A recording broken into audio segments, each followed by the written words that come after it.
कभी कभी बड़ी विपरीत परिस्थितियां उपासक के जीवन में आ जाती है, सबके जीवन में आती है।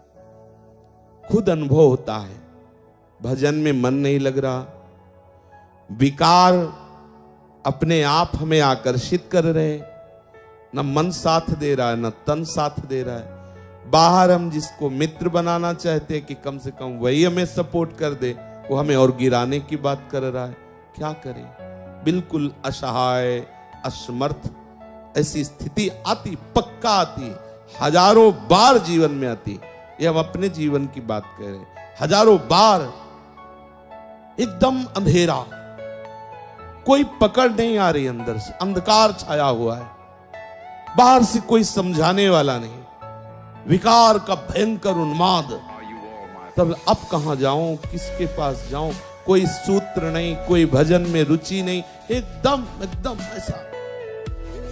ऐसी परिस्थितियां या बाहर से एकदम प्रतिकूलता। देखो, बाहर की प्रतिकूलता झेलने की सामर्थ्य भगवत चिंतन में है। अंदर से चिंतन सरस चल रहा है तो बाहर से हम प्रतिकूलता सह जाएंगे।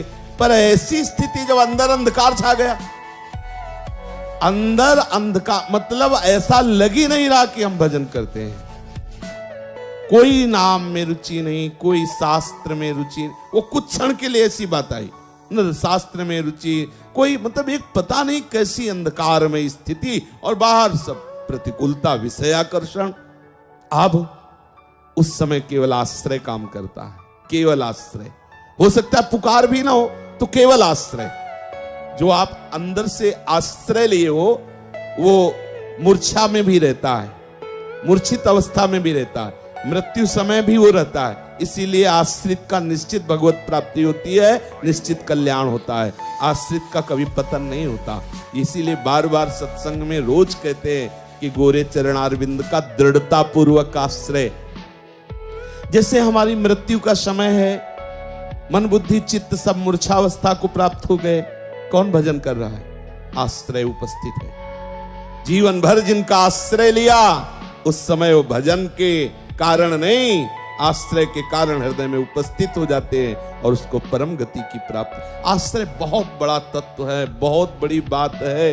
भजन और ये सब पीछे पहला आश्रय, बिगड़ी जन्म अनेक की वही सुधरे आज, होई राम को पहले बात आश्रय, और फिर आगे की सब बात। पहला आश्रय, उस समय आश्रय काम करता है। हमने देखा है, कई बार देखा है।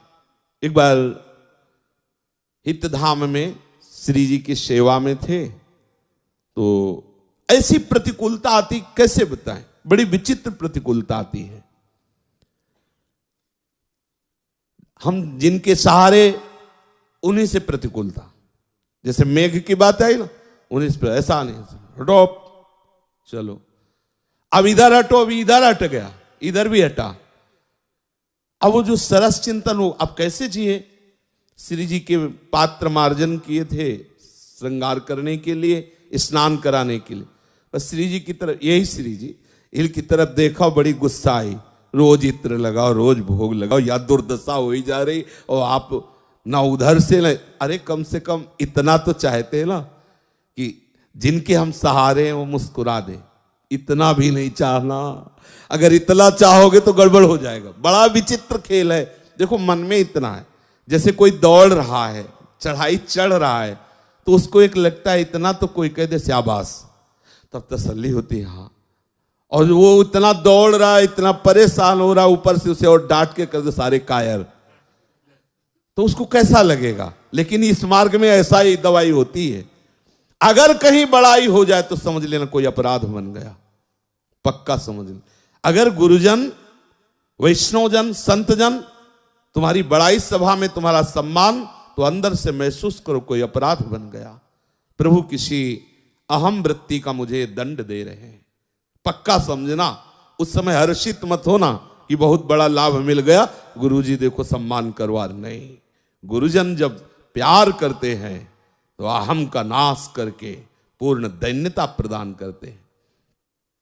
अंधकार छा गया, सेवा को रोक दिया, लेट गए, न भिक्षा मांगेंगे न किसी से बात करेंगे, सब। अब उस सेवा प्रवृत्ति फिर उठे, गुस्सा होते हुए श्री जी से। अब जल ऐसे तांबे के पात्र में रख के ऐसे श्री जी को स्नान, फिर गुस्सा आए, पूरा जल श्री जी के ऊपर, जैसे होली में नहीं ऐसे सब डाल दे, उनका नहा धो लो। उस समय तो मतलब बिल्कुल तन्मयता है, क्योंकि उनके सिवा हमारा कोई है नहीं। पूरा कब तक इधर जिधर देखो उधर, जब जैसा मर्जी आया वैसा ऊपर जल डाल। नहीं करेंगे सेवा, न भोजन करेंगे न सेवा करेंगे। फिर लेट गए, ये दोबारा लेटे। 5 मिनट हुए थे, भक्तमाली जी 2 संतों को लेके आ गए। श्री हरिवंश आवाज आई तो थोड़ा उठे, देखा 3 संत उनके सहित। अब गुस्सा थोड़ी दिखानी पड़ेगी, और ऐसी चर्चा की कि रोते हुए सेवा शुरू हो गई। वो जो ही गए तो रोते हुए सेवा, एकदम आनंद, एकदम आनंद। सच्ची बताते हैं, आश्रय तत्व संभालता नहीं, ऐसी ऐसी परिस्थितियां आती हैं मानसिक और शारीरिक कि उपासक परेशान हो जाता है। ये माया बहुत विचित्र है।